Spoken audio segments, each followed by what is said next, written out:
Welcome to Stronger Together, a new podcast series presented by Impact Community Services.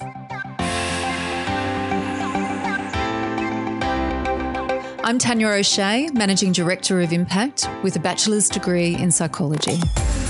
And hi, I'm Kate Buckland, Impact's Communications Officer with over 2 decades of experience as a journalist and communications professional. Impact prides itself on helping people improve their lives, and in this podcast, we'll delve into a wide range of issues that affect our overall health and well-being and discuss the challenges that affect each one of us in the current social climate. The Stronger Together podcast may contain discussions on sensitive topics that could be triggering or distressing for some listeners. Information on where to seek help and support will be provided at the end of this episode. Please prioritise your well-being while listening. Before we begin, we wish to acknowledge the traditional owners of the land on which we live, work and meet.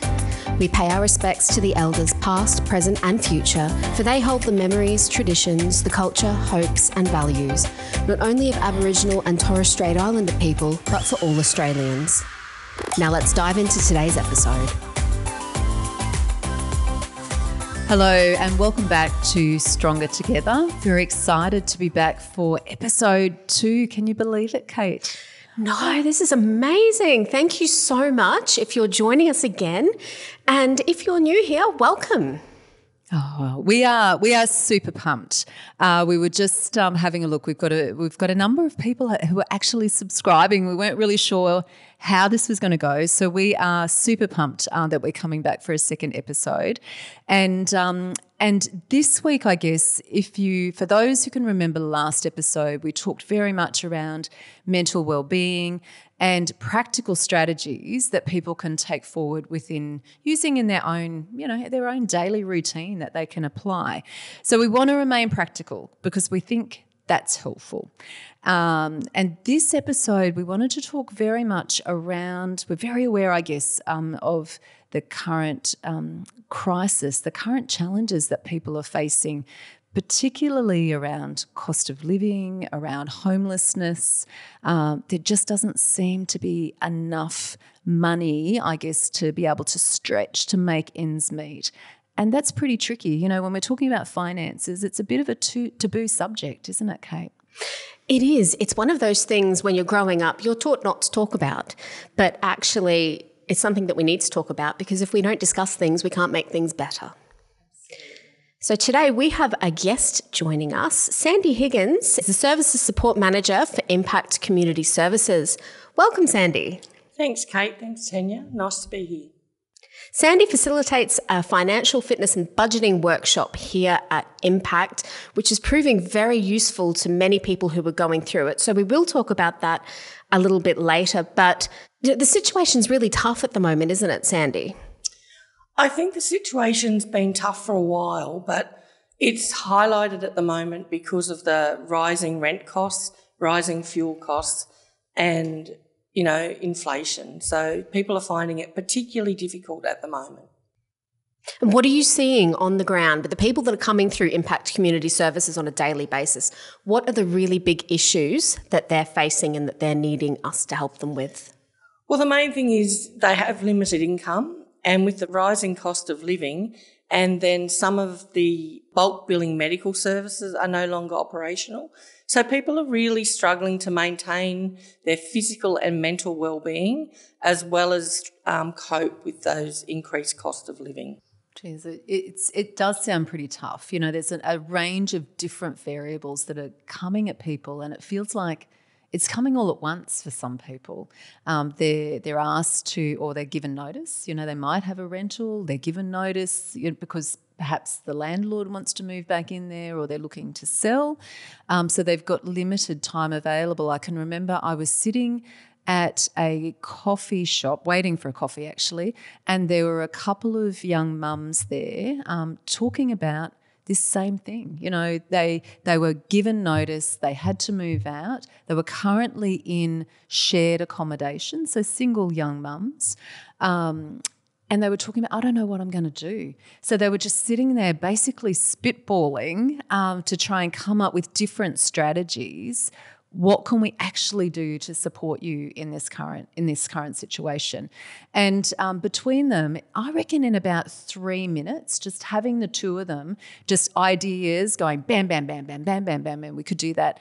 One of them went, actually, I know someone who's going overseas and they're going for an extended period and they're needing someone to house sit.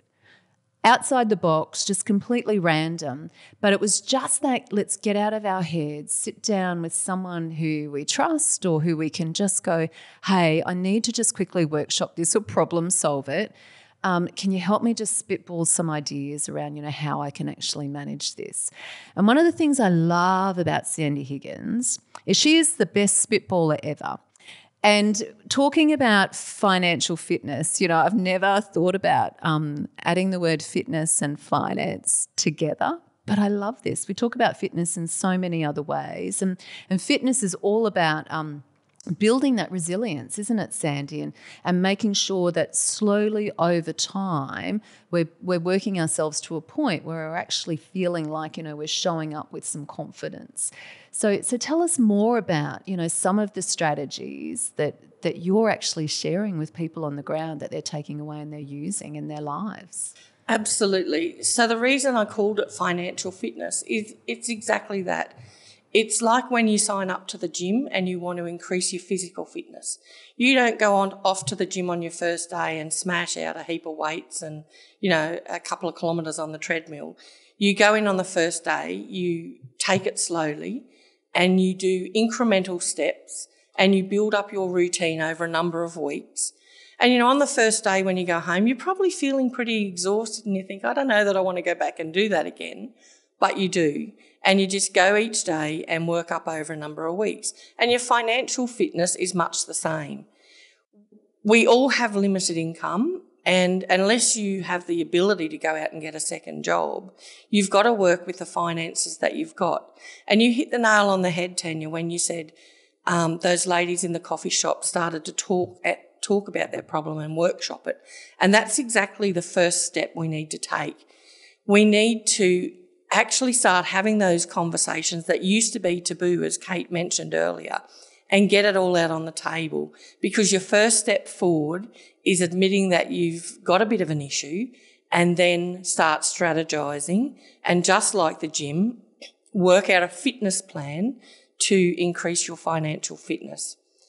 So what we do is first off, we talk about putting it all out on the table, looking at our bills and working towards doing a budget.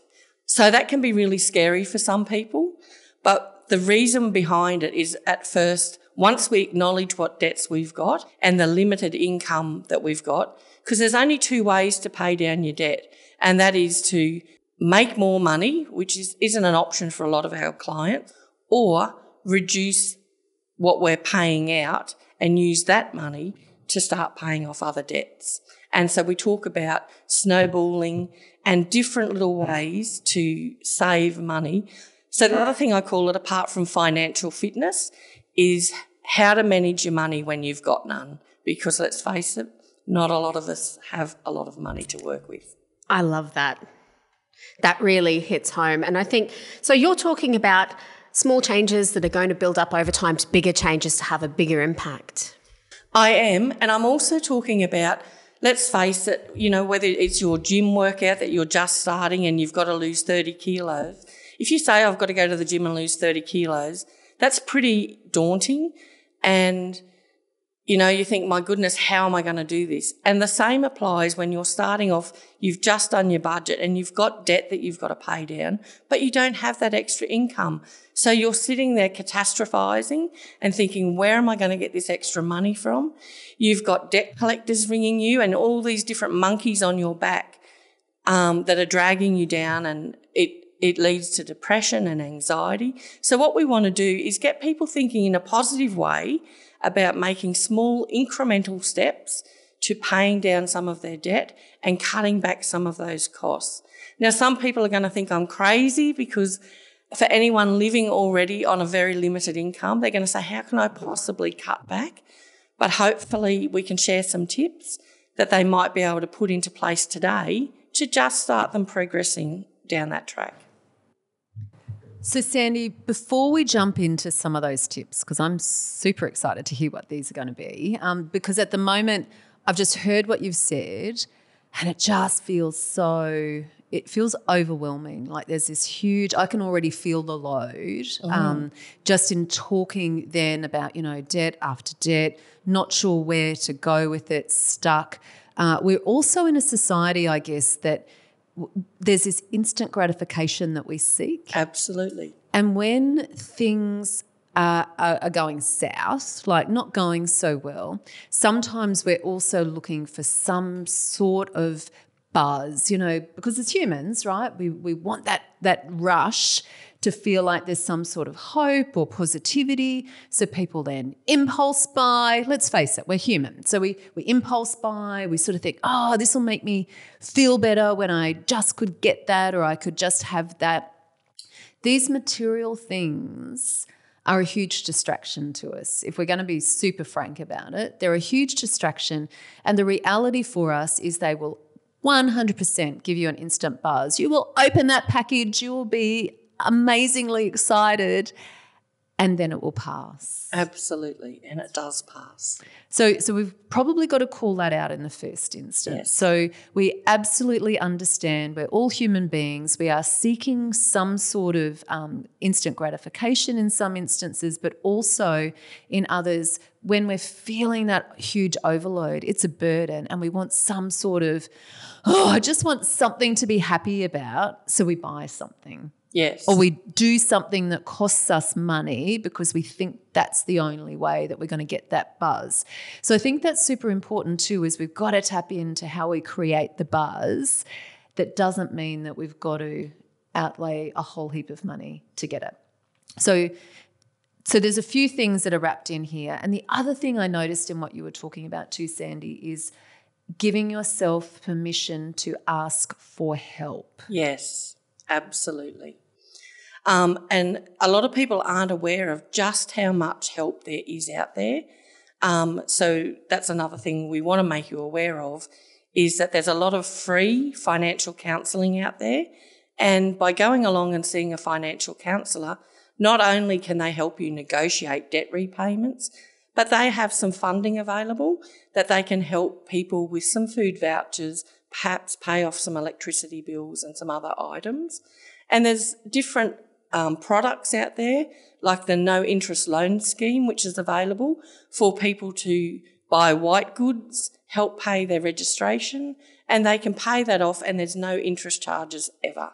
So there are many, many products available, and I will leave some flyers and you can put those up on it where people can reach out for help. And it's extremely difficult for people to be vulnerable and ask for assistance, but just taking that one step, and when they realise the assistance that is available, it is such a load off. And, it's getting one of those monkeys off your back and releasing some of the burden. And that is the same with having those difficult conversations with whether it be your partner or your family about the financial situation you find yourself in. Because once you admit it and open up and start talking about it, that also helps solutions start to flow, and other people might have suggestions that can assist you as well. So, I think in my experience, I've definitely found that the times it's hardest to ask for help is when you need it the most. Yes. And it's okay to accept that help, even if it isn't an easy thing to do. I think a lot of people, again, have been raised in that mindset where you don't ask for help. But if you don't ask, you're not going to get it. That isn't going to magically appear, and the services are there. So we need to have the confidence to reach out. I think also we do a lot of comparison to others. We see how our friends live and they might be going on holidays or having a big home or got a new car, and really coming to peace with how you want to live your life. And that's something we start with in our financial fitness workshop, is we're not comparing ourselves to anyone else. We're looking at what we want out of our life and our financial future, and we're just planning for that. Because your idea of a holiday might be a cruise, but my idea might be camping out at Bucka. So it's putting in place your goals and what you want to achieve for you and your family and how you're going to reach the lifestyle that you want. It's not about what your neighbours are doing.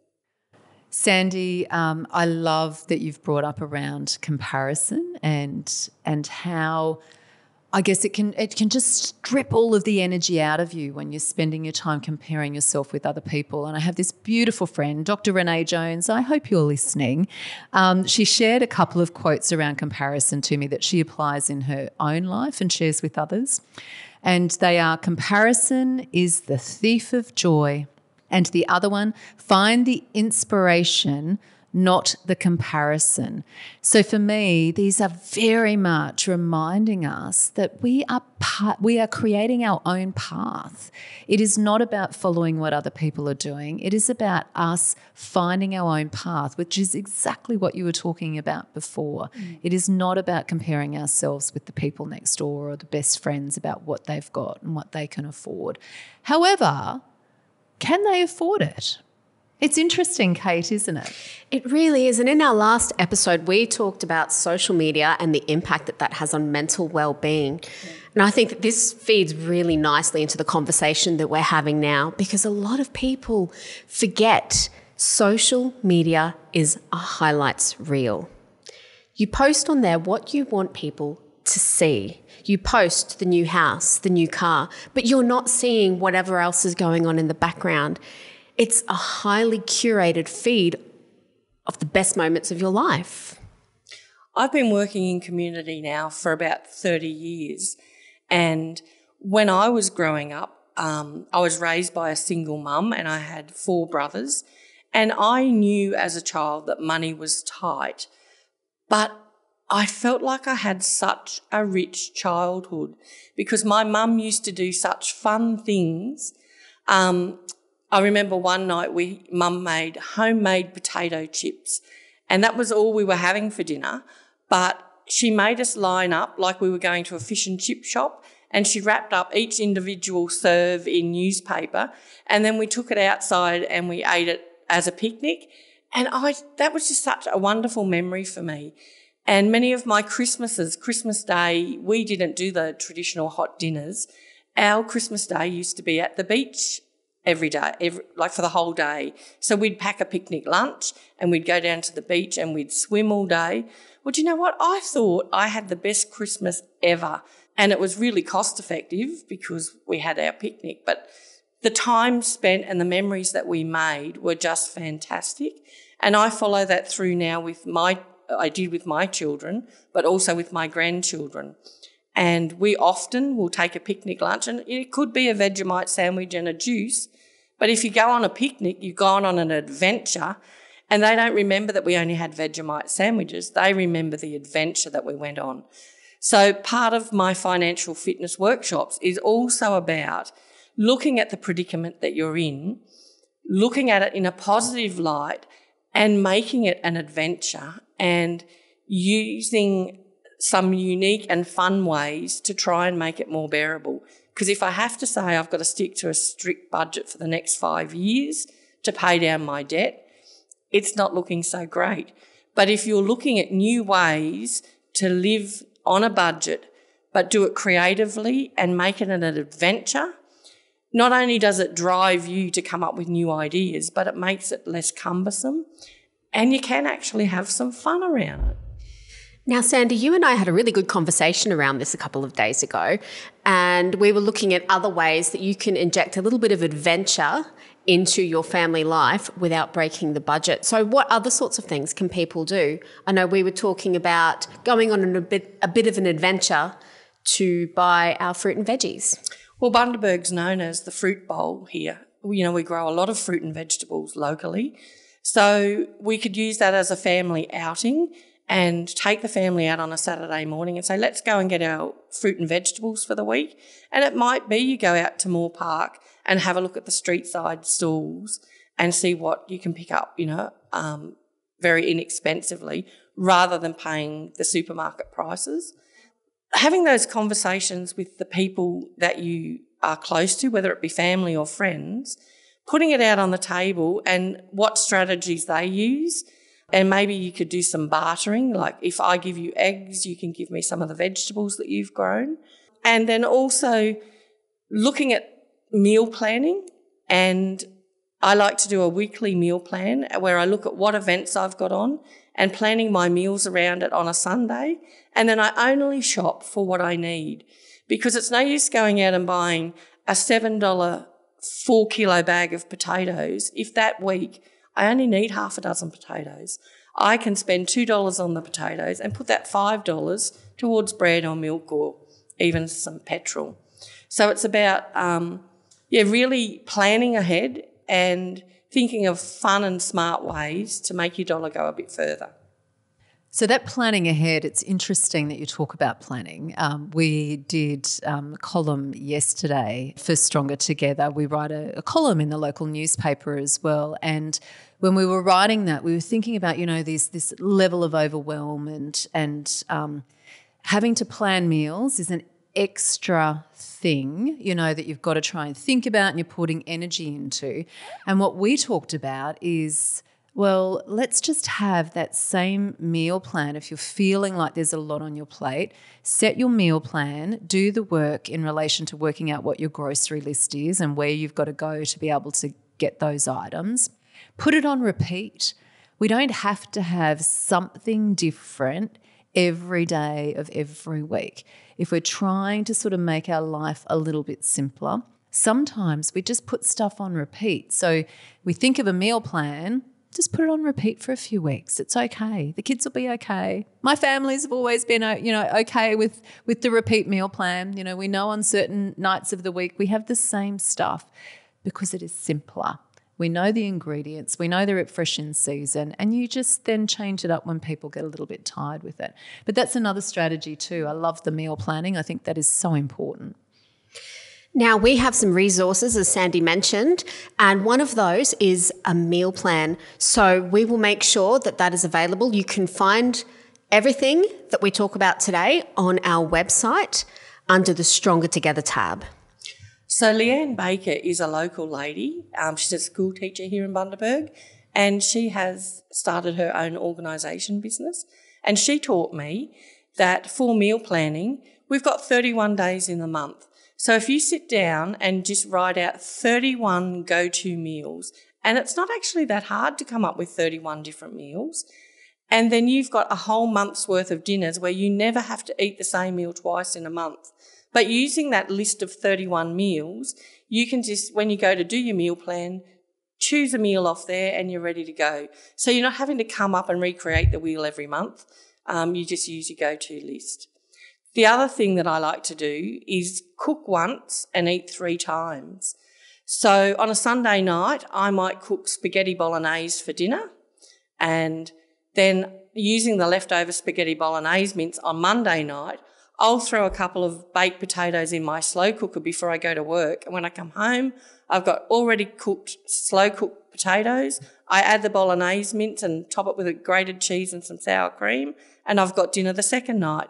On the third night, I use the rest of my spaghetti bolognese mince and I make nachos. And my kitchen's clean, 5-minute meals and very economical to cook.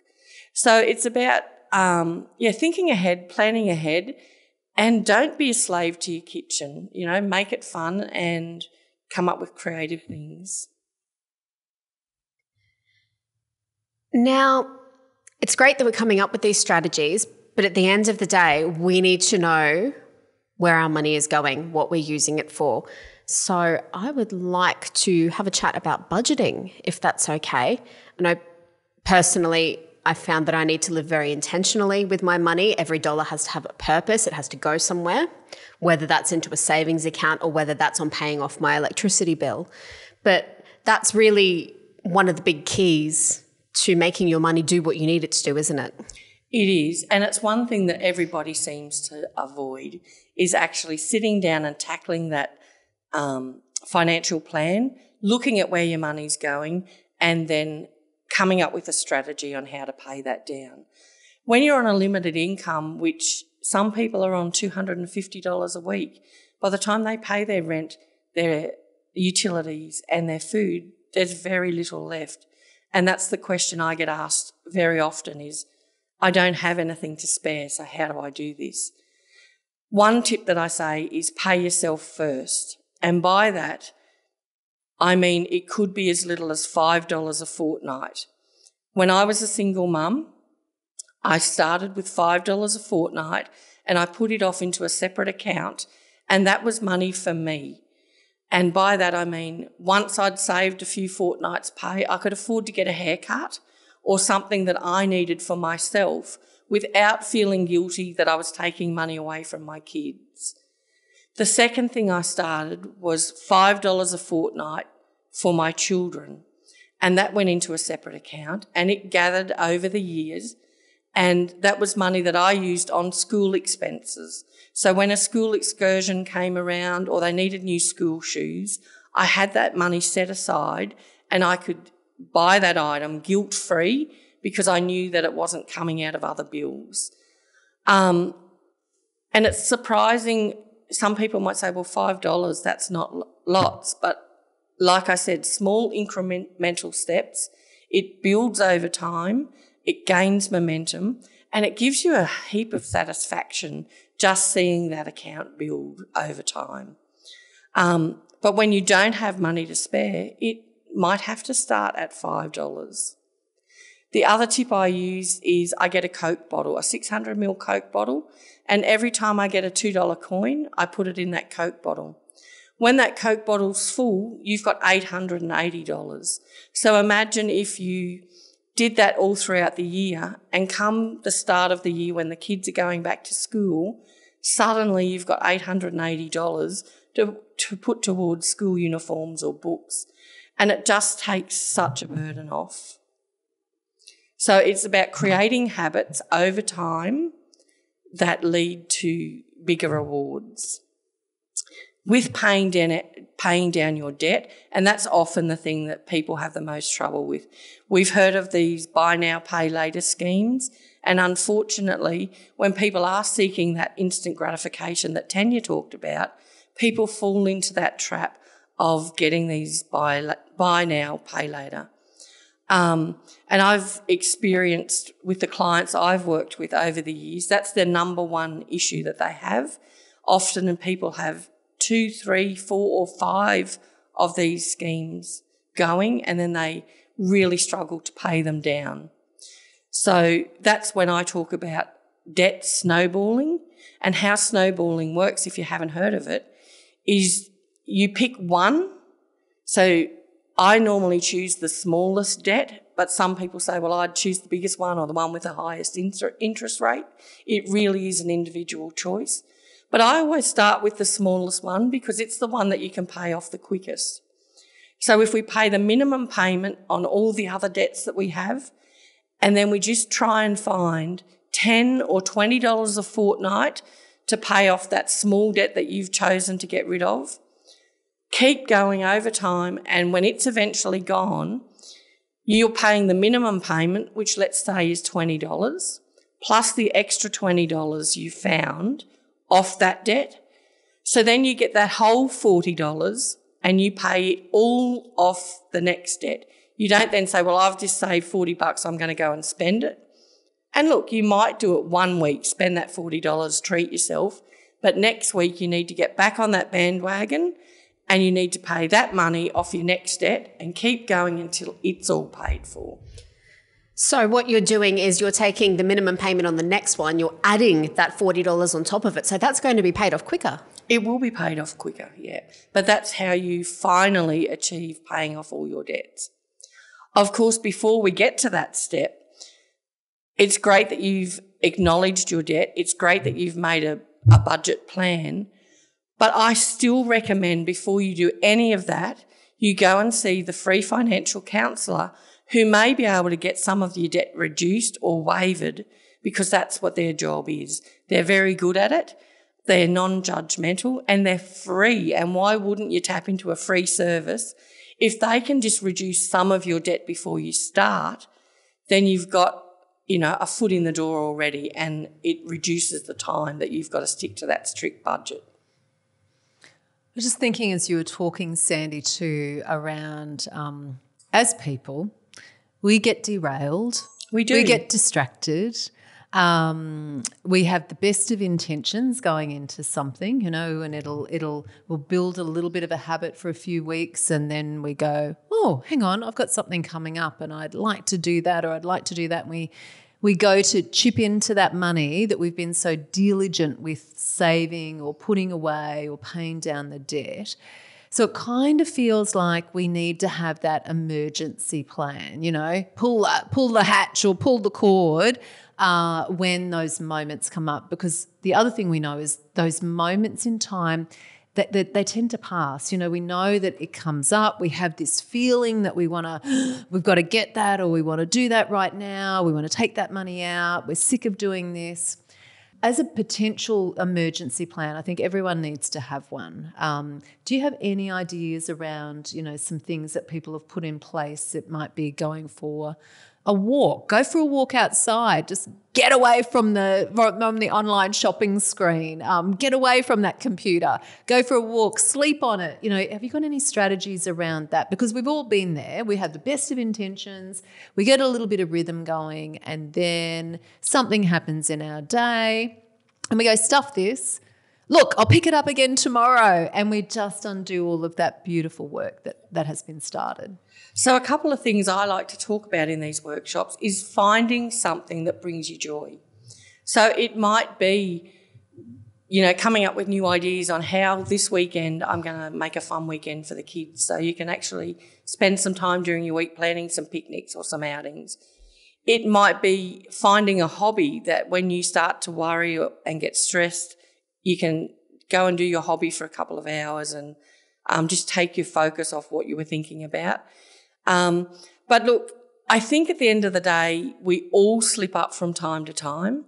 And I think the main thing is, if you do slip up, don't beat yourself up over it. Just acknowledge that you're human and we're not infallible, and just say to yourself, okay, I'm a little bit disappointed, but I'm going to start fresh again tomorrow and get back on that track and go again. What I like to do is I actually log on to my bank accounts and have a look how much I've saved, and that's incentive for me, because just knowing that I've got, $50 in there and I can go and buy something for myself or get a haircut and not feel guilty about it, that's great incentive for me.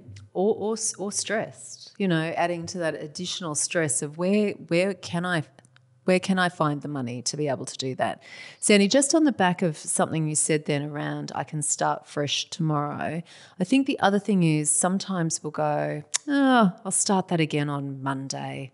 I'll start that again tomorrow. Oh, look, I've already blown it today. I'll give it another go, at the start of next week. I think the thing to remember is that throughout a day we have 24 hours. You can expect that you're going to be derailed or have a slip every now and then within those 24 hours. You can absolutely give yourself permission to reset the next hour, the next half an hour, on the hour, whatever that looks like for you. I think that's a habit we get into, that we think we've got to wait for a new day to dawn and everything's going to magically change. So our resets can happen during the day as well. Just let that pass, talk to someone, use your emergency plan, whatever that looks like, and Sandy's had some great strategies there. But remember, you can reset at any time during the day. You don't have to wait for a new day or a new week to be able to reset. Think of New Year's resolutions, right? People get to March and they go, oh, bugger it, I've moved on. All right, we'll start again next year. So I think there's some really good strategies in there, Sandy. Thank you. There's a word that keeps coming up for me in this whole conversation, and that's guilt. And I think that there is a lot of guilt attached to money, whether you have it, whether you don't have it. And I think that that's something that nobody talks about, but we should. The truth will set you free is what they say. And we know that a lot of conflict in our relationships is caused by our financial situation. So if you can get brave enough to actually start having these honest conversations with your partner and your family, it will relieve some of that guilt and some of that burden. It might be very tough at first because there could be shock around how much debt you're in, and people might not know about hidden debt. But getting it out on the table, you can then start to have some really proactive conversations around how to manage that and tackle it. And a problem shared is a problem halved. So just having some support networks around you to help you through it, I think is a really big step. Now, you mentioned homelessness as something that you're seeing an increase in as well. And it's not just in Bundaberg that homelessness is on the rise. It's everywhere. It is, and there are a lot of people and a lot of different people that are homeless for very different reasons. So I guess my take on homelessness, because I do see it quite often, is looking at ways to improve your situation. We can't avoid the fact that some people are homeless and that at this point in time, their situation may not be able to change for quite some time. So I like to look at strategies on how we can make that a more positive experience for the person and simple things that they can put in place to try and make the experience more pleasant and more able to be tolerated for any length of time. So if we look at our lifestyle in Australia, lots of people pay a lot of money to go camping. Let's face it. I know staff that I work with, they can't wait till their next camping holiday. So if we look at some strategies on setting yourself up well if you are homeless, things like trying to get a really good quality tent. So there's some service organisations around that may have funding that may be able to assist you with obtaining a tent. So reach out to some of these community organisations, find out who has the funding for these, and start yourself off on the right foot by getting somewhere safe, dry and warm to sleep. There are other strategies, and my son actually mentioned it because I'm looking at retiring someday soon. And he actually said, Mum, you know that if you join a national gym, one that's all across Australia with their franchises, for $50 a month, if you were camping or caravanning, you could access that gym and have hot showers. You can go in and charge your phone. I mean, if you needed to, while you're having a shower, you could wash your clothes and then just take them back to your campsite and hang them out. But also in summertime, when it's ridiculously hot, you can get some respite by going into the gym for a couple of hours, putting your phone on charge. And it might just be another investment that might be worth looking at if you are homeless, and helping you to stay clean and showered every day. And look, there's lots of tips that you could use. So again, I'm just encouraging people to try and think proactively about switching their thought process and looking at ways to improve their situation.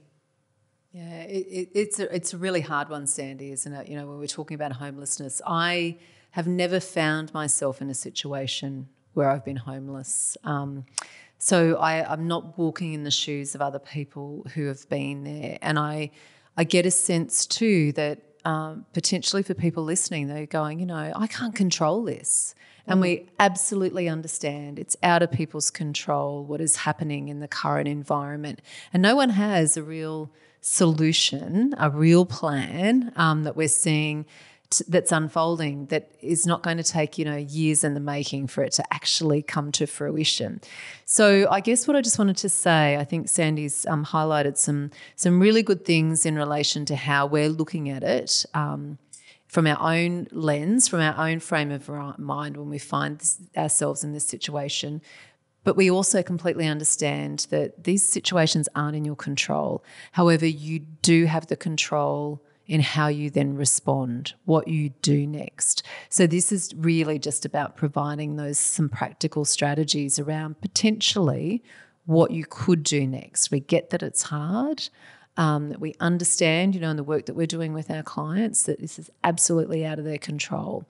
But what are some practical strategies that you can actually lean back into that control and do something for you and your family that maybe just a little bit more positive. And I think by looking at some of these strategies, it also helps you improve your own mental health because instead of falling into depression. Maybe some of these approaches may, give you a happier mindset as well. So I think that's really important, because looking after your own health and well-being is absolutely first priority. But also by talking about it and reaching out, you're getting some support to help you along your journey as well.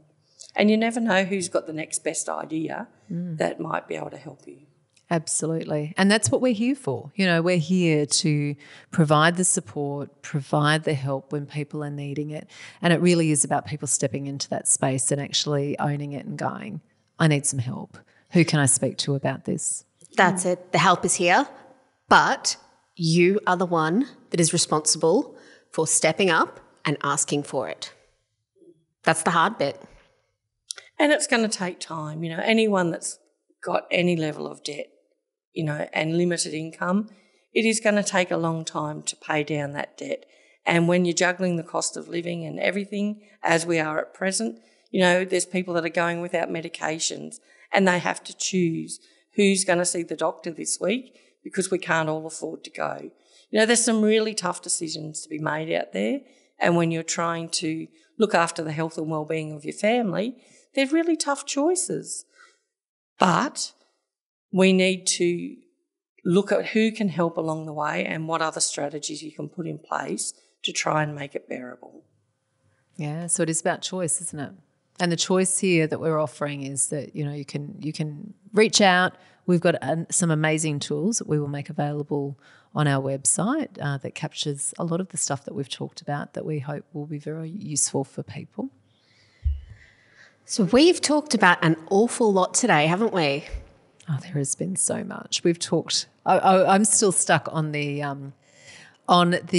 picnics, with the fish and chips, wrapping up our own fish and chips. That is such a cool and novel idea. There's so many different amazing ideas, and I love the menu planning, the idea of having those 30 meals available to you that you can just tap in, and again, people have just got that resource available. You're not having to continually feel the burden of having that extra thing to think about and putting out nutritional meals for yourself and for your family. So it is all about what are the hacks that we can tap into. And a lot of that, when you think about it today, has come from just a conversation. Again, those two ladies at the coffee shop sitting down and doing that spitballing, that's what we've done essentially today, as well as sharing ideas. That's when the real super cool stuff happens. Yeah, that's right.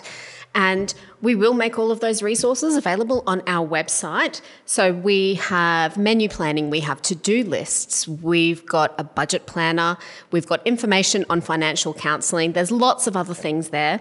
So if you would like to access these resources, go to www.impact.org.au/podcast, and you will be able to find everything that we are going to share from today's episode on that website. Now, I just wanted to say thank you, Sandy, for coming in and having a chat with us. I think that you've shared some really good tips and knowledge.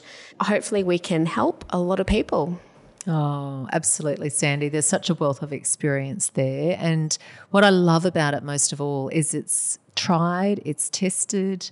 You've shared your own, vulnerability and your experience around this is what it was like for me. I've tried this stuff and I know that it works. It does work. You've just got to keep at it.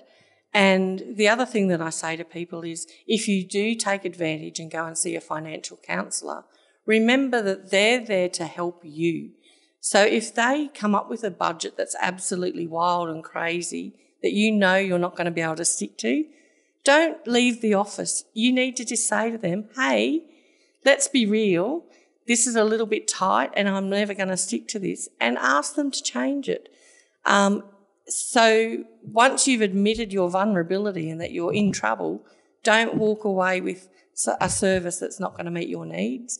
They are paid to assist you, so call them out and say, hey, yeah, this is just not going to work for me. So be brave and, go and see your financial counsellor and get some help.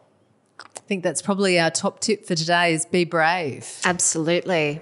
And that small changes create big change. So keep at it. Love it. Thank you so much, Sandy. Well, that's everything for today. Thank you, Tanya. Thank you, Sandy. And we hope that you'll join us again next time. Don't forget to have a look at our website for the resources and for where you can get help. And until next time, don't forget, we're stronger together. Happy financial fitness. Thank you for listening to this episode of Stronger Together. Sometimes the issues we discuss in Stronger Together may be triggering for some people. If you have been affected by the topics we have discussed today, please reach out for help. You can call Lifeline 24 hours a day on 13 11 14, or you can use the chat option on their website. If you live in the Wide Bay Burnett region, you can also reach out to us at Impact Community Services. Go to impact.org.au and click on the Make a Referral button at the top if you wish to self-refer. We hope you've enjoyed today's episode, and if so, please remember to hit the subscribe button. Until next time, remember, we're stronger together.